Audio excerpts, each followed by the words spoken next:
In this video, I will show you how to download and install the game of Sisyphus on your PC or laptop. So let's begin downloading and installation process. First, we need to download the Steam app. Open your Google Chrome and search for store.steampowered.com. Link in description. Click on the Install Steam button on this page. Once you've done that, at the top right corner of your screen, click on the .exe file and open it. Complete the installation, and once finished, open your Steam app. In search bar, type the game of Sisyphus and drop down you will see the game. If not, check video in description. If you see the game in drop down, click on the game. As we can see, it only works on Windows.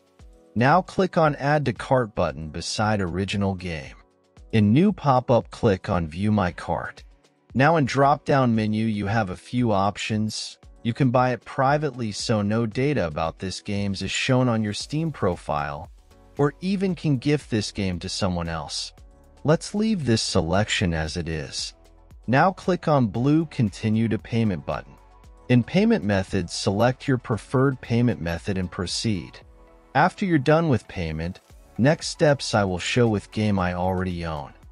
After completing the purchase, go to your library. You can use the search box to find game you just bought or navigate directly to the games category. Next step I will show on game I own. First, click on the game you want to play. Now click Install. Complete installation process. When installation completed, click to play, and that's all. Thanks for watching. Subscribe and help reach 1,000 subscribers mark so I can make more tutorials. Thanks for watching.